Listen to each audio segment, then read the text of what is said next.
Well, good morning, everybody, and thanks so much for the opportunity to talk to you today.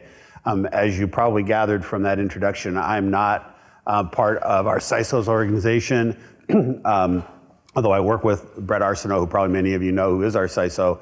But I do work on policy, and we work on disruptions. My team includes our digital crimes unit, which not only disrupts and takes action to try to reduce the impact of cybercrime. And when we get to Q&A, could definitely talk about ransomware and our work in that space. It's not part of the presentation I was going to talk about today, but can definitely go there. As well as our work on both international and domestic policy to improve cybersecurity of the overall ecosystem.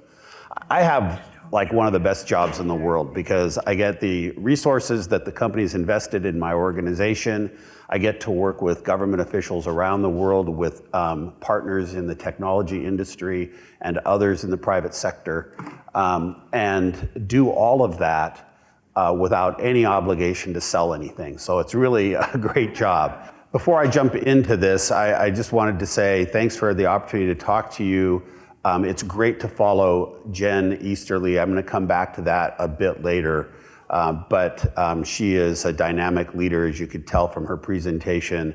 Someone I've gotten to know really since the time her name first came up as a potential appointee to the role.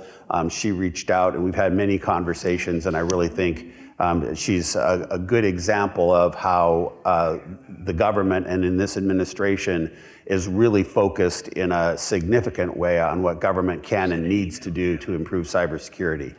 So I want to start off with just a quick kind of summary of these two recent attacks. And you're very familiar with them already, I'm sure, but I wanted to give you a little bit of our perspective and the things that, from my perspective, I learned from the work that we did in responding. And starting with SolarWinds. The SolarWinds attack was clearly one that was undertaken by a unit working with the Russian SVR, their foreign intelligence unit. And as you know, they were able to put their malware into the update for SolarWinds Orion, very popular Orion product, and in that way get it into about 18,000 different networks globally. And the exact number isn't known, but somewhere in that magnitude. The malware was incredibly inventive because what it did, when they got into the SolarWinds environment, they put in some malware that watched for the build process for that Orion update to begin. And when it began, it then injected the malware into the build without ever putting it in the source tree, so that the techniques they were using to check and make sure that their source was being appropriately built, that got bypassed by the technique that this organization used to insert their malware into that update. And it's one of the techniques that we've seen consistently with this group. We, at Microsoft, the Microsoft Threat Intelligence Center, which is our team that tracks nation-state actors. They're not part of my organization, but my team is wed at the hip to Mystic. We work very closely with them on everything that they do.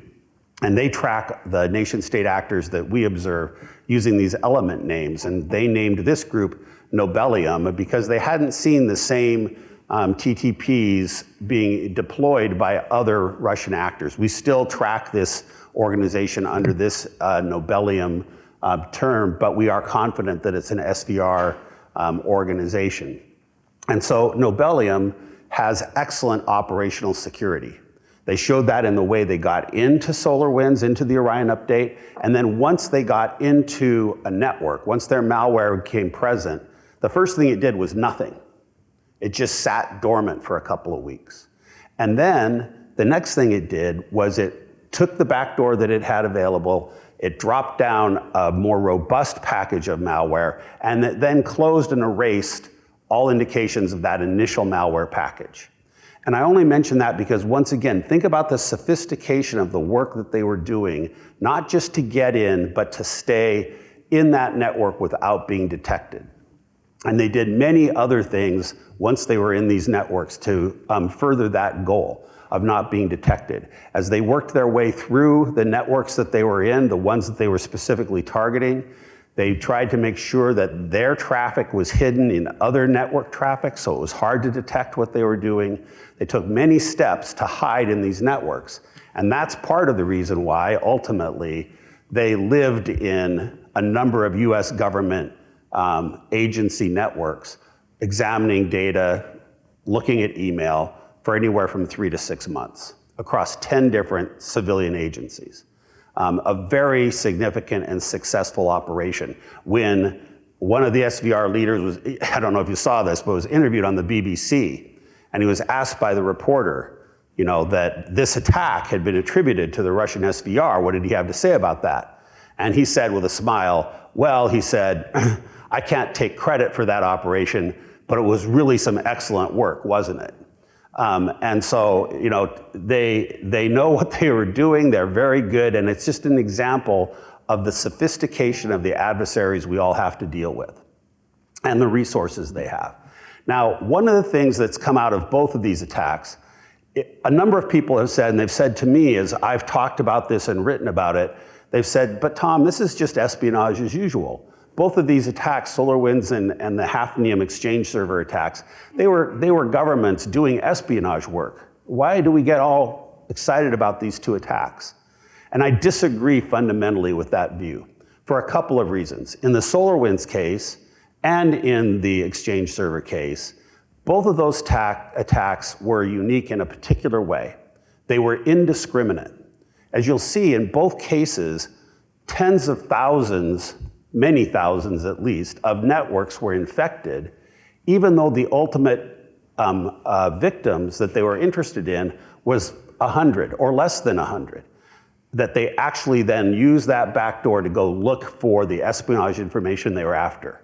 So they were willing to and capable of and did create significant economic and business disruption for thousands and thousands of enterprises and organizations in order to get to this smaller number, much smaller number of actual victims that they were interested in. So that's one thing, it was indiscriminate. In the case of the SolarWinds attack, the other thing that makes it not espionage as usual is their use of the software update process as the vector for attack. And that's a new thing, not entirely new, they'd been experimenting with this, but it's new, it's troubling, and it's troubling for everybody in this room, it's troubling for us, it's troubling for all our customers, it's troubling for national security, because we all depend on the update process from all of our vendors as a way of maintaining the security and functionality of the products that we use. And if that process can't be trusted by vendors' customers, because it can be corrupted in this way, then we have a significant challenge to how we maintain the security and update and patch our systems. So that's very troubling in that context.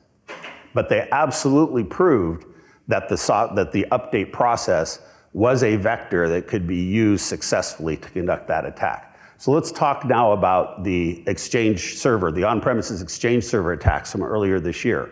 Internally, we call them Hafnium because the organization that we are able to attribute those attacks to is an organization based in China, operating from China, a nation-state actor there, and we did our attribution quite early to this new Chinese actor that we've been tracking really for about 18 months before this particular attack.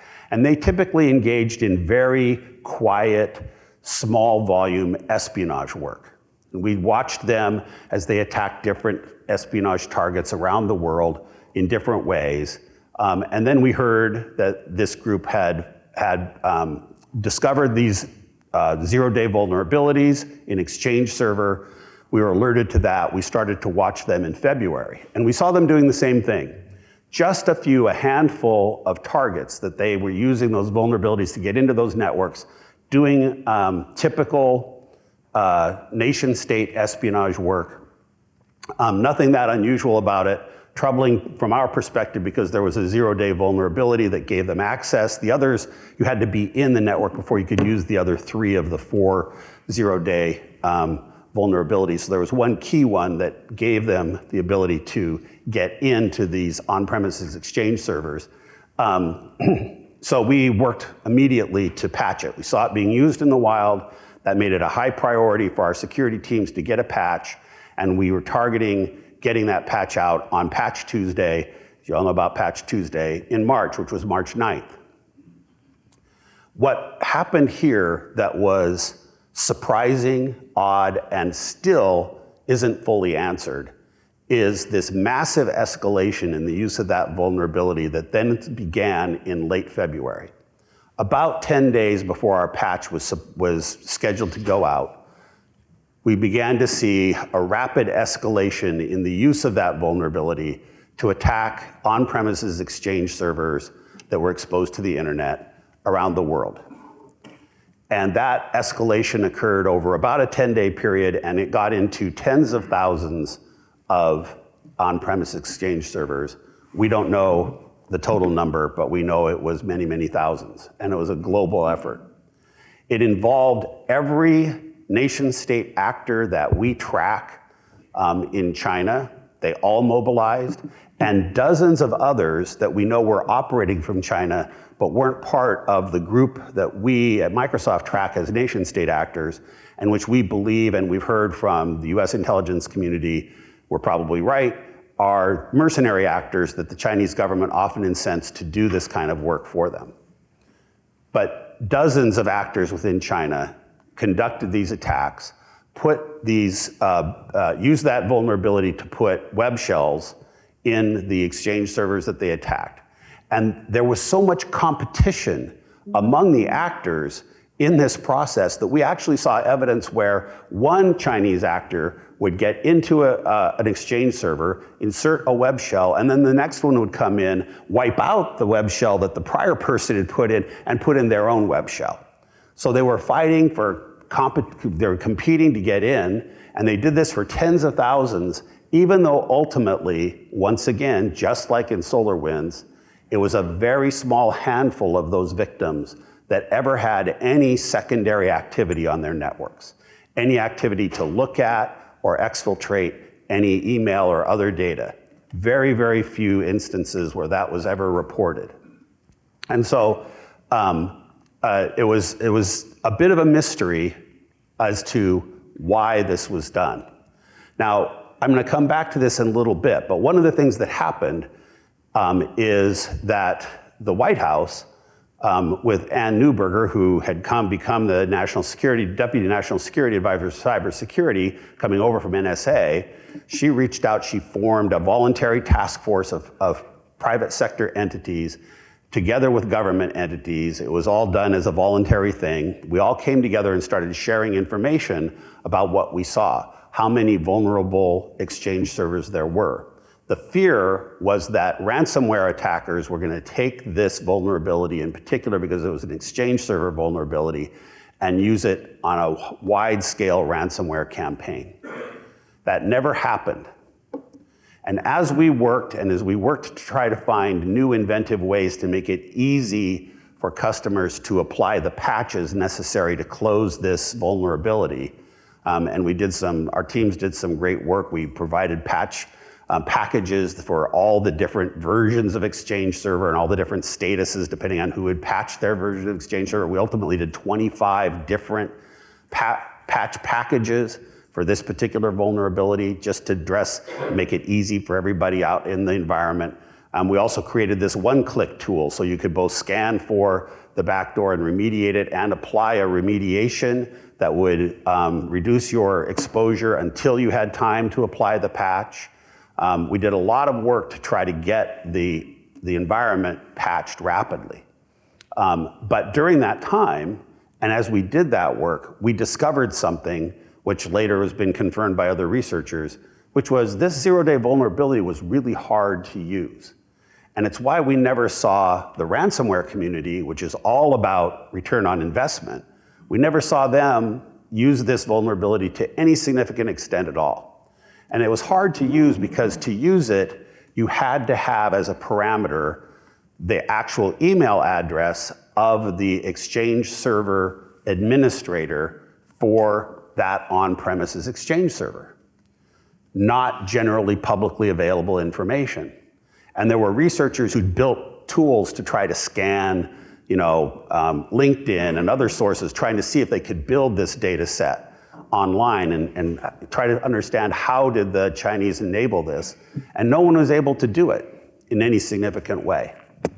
And that led to the insight that what happened here was the Chinese had that data, and they used it to conduct this massive global escalation in using Exchange servers to get these web shells in tens of thousands of Exchange servers around the world. Why? They only actually then targeted a handful of those victims to actually look at data. Now, everything I've told you, we've talked to government officials and we've confirmed that, in fact, they must have had this data set, and they used this data set. They mobilized attack organizations across all of government and the private and this mercenary sector that they have. They did all of this work, conducted these massive global attacks, but only went to a handful to ever look at any data. And I can tell you, as I stand here today, no one has an answer to the question, why? The best we've been able to come up with is it was an exercise. They saw that they had this vulnerability. They became aware that we were about to issue a patch, which we then accelerated by a week to try to close it as quickly as we could. When we saw this escalation occurring, we advanced the release of this patch by a week out of the Patch Tuesday cycle. But it appears to have been an exercise to see whether they could take a unique, massive data set they had, mobilize their attackers across the country, and successfully infiltrate servers around the world. Not because of any other endpoint, but just to see if they could do it. Again, the sophistication of the effort, but in this case, the massive scale and mobilization capability is what is really frightening.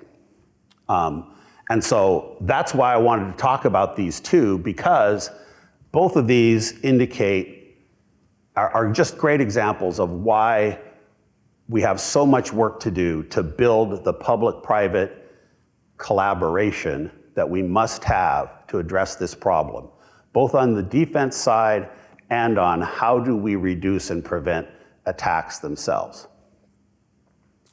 So the lessons learned: sophisticated, indiscriminate, the corruption of the supply chain process, the use of huge data sets. We know that the Chinese have been responsible for most of the really massive data exfiltration attacks that we've seen over the last 5 to 7 years.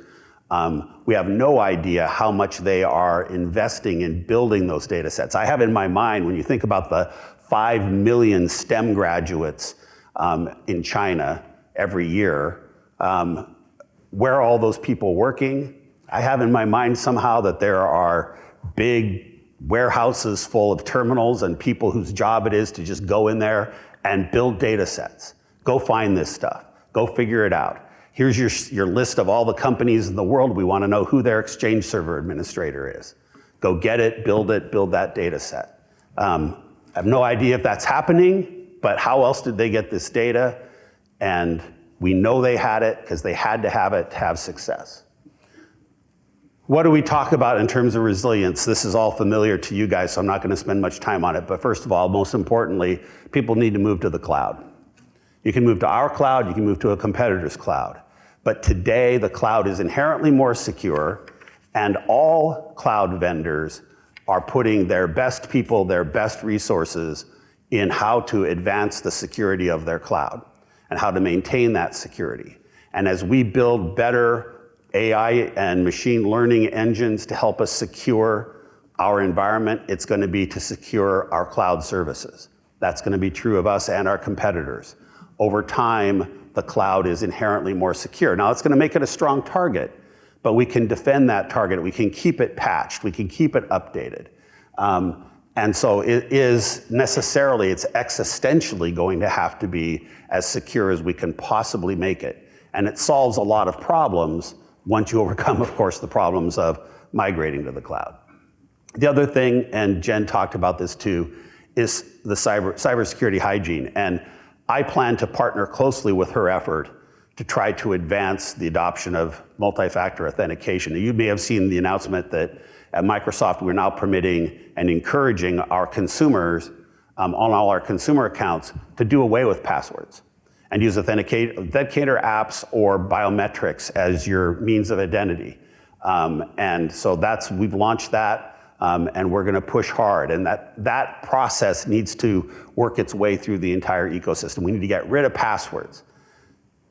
Every one of these attacks starts somehow with a nation state actor or a cyber criminal getting somebody's credentials. SolarWinds, that's how they got into SolarWinds. You know, they didn't get into SolarWinds through a supply chain hack. They did their research, they found companies, and by the way, we call it SolarWinds because that was the most successful vector that they used, but there were at least 3 other companies that were part of this same attack profile where the same group got into those organizations as well and used them as a potential supply chain attack vector. They just were not nearly as successful as they were with SolarWinds. But they get in through password spray and through brute force. And they're still doing it. They're doing it every day. We see them doing it every day. All the nation state actors and cyber criminals and ransomware actors, that's still the tool of choice because it works. And it works in part because of the lack of multi-factor authentication. It's been almost 2 years since our identity team published a blog, and they still stand by this data, that 99.8% of all cybersecurity attacks would be prevented if the accounts just had multi-factor authentication. But our data across all the accounts we see across our environment is only about 20%, which is a big increase from 2 years ago.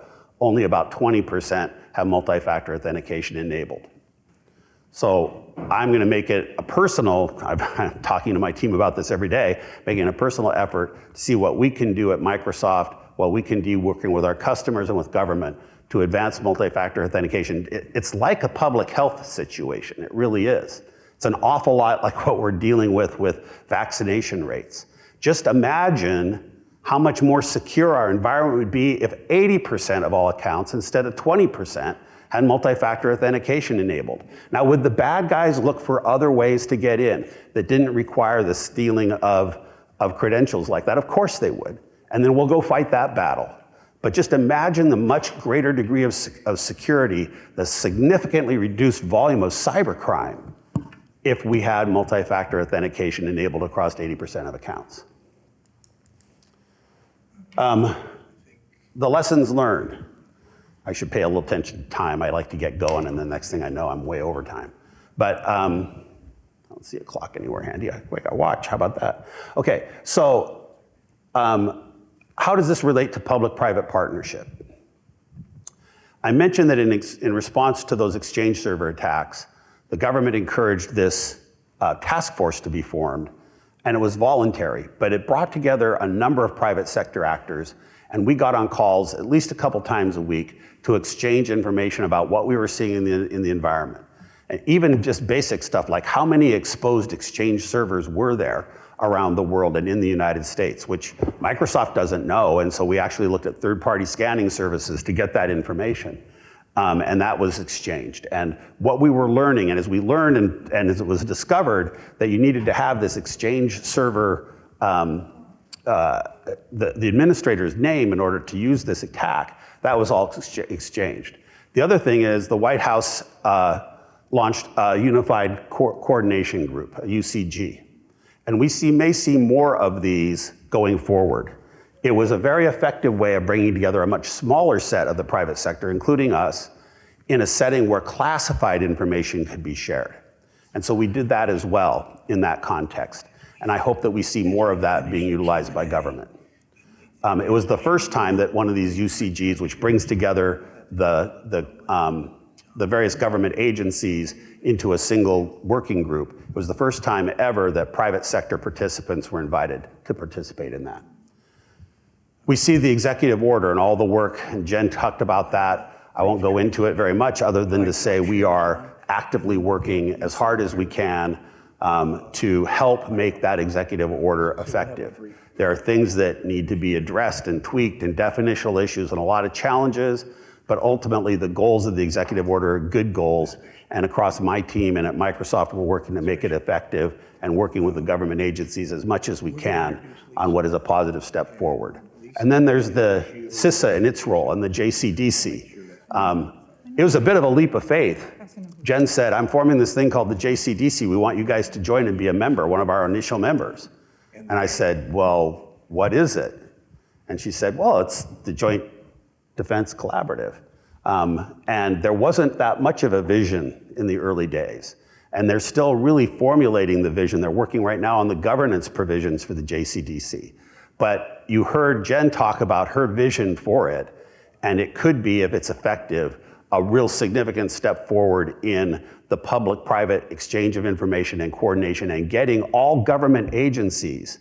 You know, we focus a lot on the private-public part of it, but the other key part of this is it's bringing all the relevant government agencies together, and in that interagency communication, which Jen mentioned, which is a huge step forward in trying to coordinate in this space. And then there's international efforts. One of the things my team does is we are working hard to advance the cause of rules governing nation-state behavior that are enforceable and effective rules. The United States government has been missing from this conversation for the last 5 years. They've just been missing in action. This administration is beginning to participate, but only beginning. This is a space where we need to encourage the US government to step up and fill the leadership vacuum that they have left. That vacuum has been filled. The Chinese to some extent, and especially the Russians, in international efforts in the United Nations work around both the GGG and OEWG, the Russians are becoming the most influential. They have right now a pending new cybercrime treaty that has got a lot of momentum that's pending, and it's going to become up for debate this coming session before the United Nations. It's a horrible treaty. It's unneeded, and it eliminates human rights considerations and makes that completely a sovereign determination. It's got a bunch of bad stuff in it, and yet they are gaining a lot of traction. So we need to do more.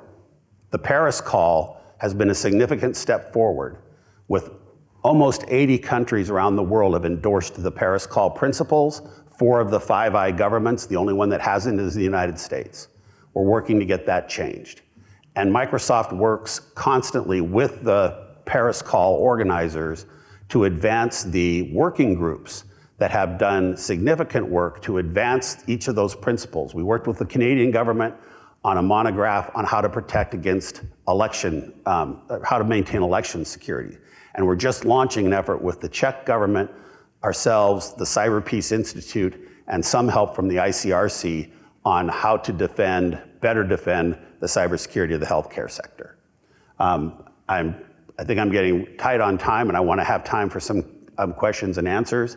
But this is important work that we can use as much private sector support as we can get, encouraging the United States government to step up, take a leadership position, and really develop the rules and make those enforceable rules. It was a fantastic step forward to see what we have seen recently, which is the US government more rapidly attributing these major attacks to the nations who are behind those attacks. That's a new development. It took a little bit longer than we would have liked, since we were kind of hanging out there on the Hafnium attacks, attributing those exchange server attacks to China. We're out alone doing that. Others in the private sector also joined us in attributing it to China. It took longer than we would like for government to join that attribution, but there was a good reason for it. They were building the alliance that you may have seen ultimately when government attributed it to China. It wasn't the US alone, and it wasn't even the US and the Five Eyes. It was 38 nations together, including NATO and many other allies, joined together to make that attribution.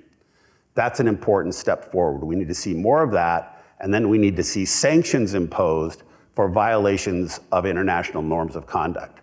We need to work on both sides of the equation.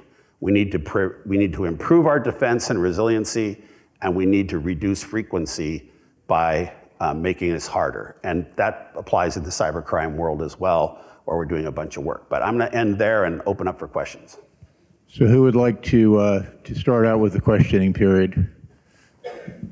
Okay, somebody's going to ask a question, right? There we go, Jerry. I knew he'd come through for me.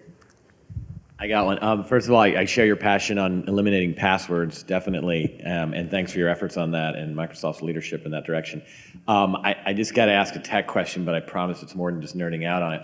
You mentioned specifically that the issue was, I think you said, brute forcing and password spraying. Yeah. And a lot of our, let's just say, evangelism has been that no, it's not that, because that has driven people to have longer passwords and more complex passwords and that whole arms race, versus password capture, right? Whether it's a phishing attack that has people typing it in or actual malware, which says it doesn't matter how complex it is, the only answer is one-time passwords, that piece of multi-factor. Is that accurate, or are people really guessing over and over again passwords like that 20 years ago? Yeah, so what you said is absolutely right. People engage in phishing and other approaches to try to actually get the password. That's absolutely right. The largest volume by far, and this is true of sophisticated nation state actors and cyber criminals, is brute force and password spray. But they've become sophisticated in how they do that. But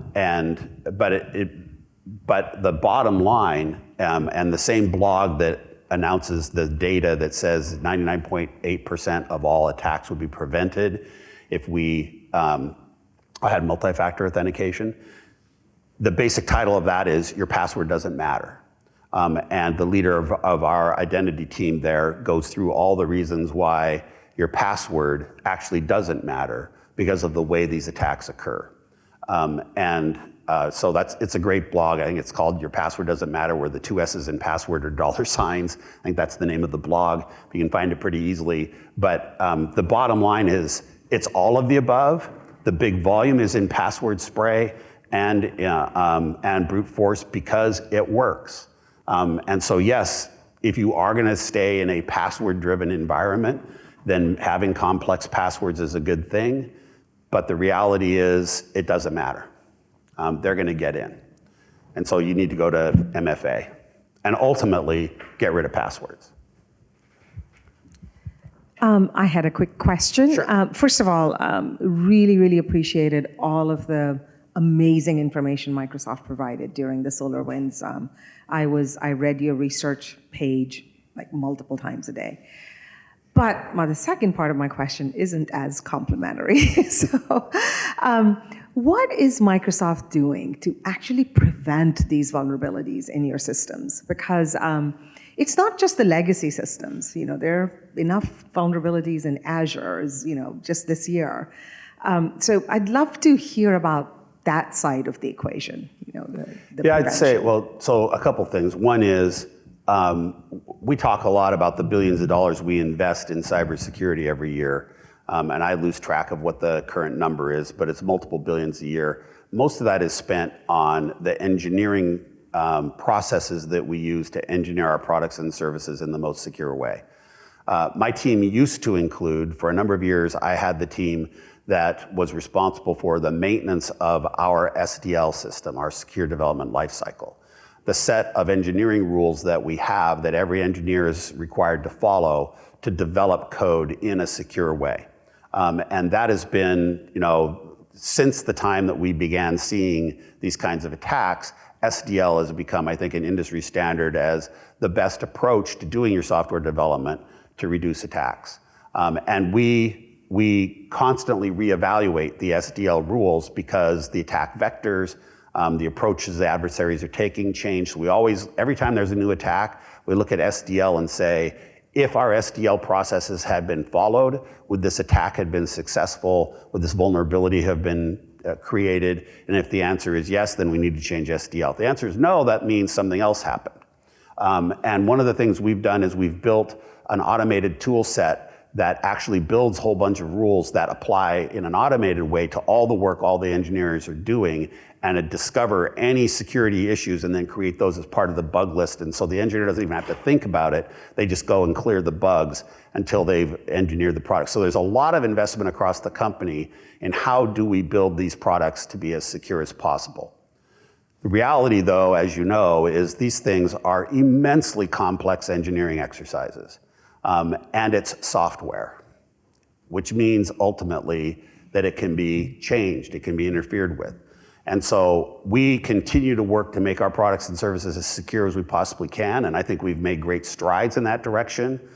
Each version of Windows and each version of Azure is engineered to be inherently more secure than the prior versions were, but these attackers are incredibly well resourced, and all they have to do is be right once, and we have to be right always. So you can count on Microsoft to continue to work hard to build our products to be as secure as they can possibly be. You can count on us to invest a lot of money in the machine learning techniques that we are using. There's really cool work we're doing that, if it ultimately proves successful, will enable us to see the indicators of an attack beginning in the ecosystem before it actually hits anybody's environment and stop it and block it.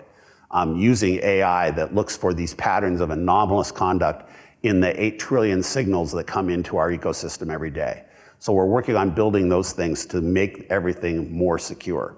But at the end of the day, I don't think we will ever be in a world where there's any software product that can be guaranteed 100% secure, just because of the nature of software.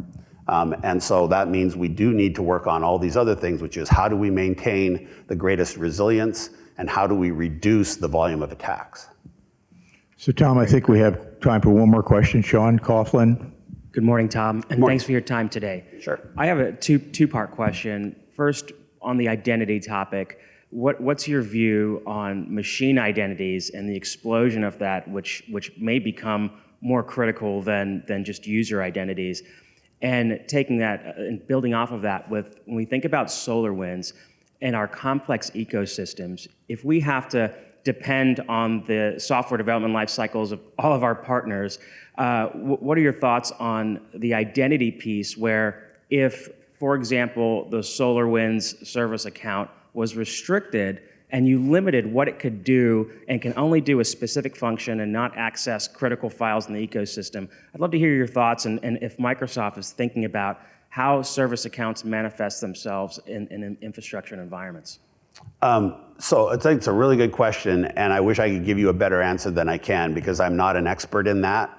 I can tell you from conversations I've had, I know there are people in Microsoft that are working on exactly that issue, and what we can do to enable our customers to deploy all the different software from all the different vendors they use in a way that is as secure as possible by limiting the access. One of the things, by the way, and SolarWinds is a great example of this, and it shows the sophistication of the adversaries. They deliberately, the 4 different software vendors that they had as their vectors for this supply chain attack, they didn't just pick them at random. They weren't just 4 that they happened to get through with a password spray or a brute force attack. They were specifically researched to look for applications that inherently needed broad authorization within your network, right? So the Orion software was an on-premises network optimization package. And so it required to operate that it be given authority to have access to all the services across your network. The attackers knew that. They knew that they could get into that. That would give them great opportunity to move through the network. So whether it's machine identity or any of the other principles of zero trust, we are huge proponents of zero trust. Brett Arsenault has taken to wearing around, now that we start to have more on-campus meetings, both on-campus meetings and when he's on Teams meetings with people across the company, he wears a t-shirt that says zero trust or bust all the time. You know, it's really critical that you think about every service that has access to your network, every individual, every account that has access, and make sure that you don't trust it. You always verify and then limit the scope of what anybody can do in the network, so that when the bad guys do get in, you want to just cabin them to the narrowest part of the network that you possibly can. So that's, I mentioned multi-factor authentication. I would say from our perspective, it's multi-factor authentication, build out that zero trust environment, really invest in that. Make sure all your endpoints are managed. So like my cell phone that's sitting over there, it's my own personal iPhone, but it's subject to our iTunes management. The company manages that phone for me. Just the other day, I was told I wasn't going to get to any more corporate resources until I did the new iPhone update on the operating system, which I then did, but it gets managed by the company. Do that. Those are key, and of course run antivirus, good antivirus software. But those are the key things, and if people did that, if we could actually get everybody to do those 4 things, we would have so much less cybersecurity issues, so many fewer attacks, so much less success by both cyber criminals and nation state actors. It wouldn't solve all the problems, but it would reduce the risk substantially.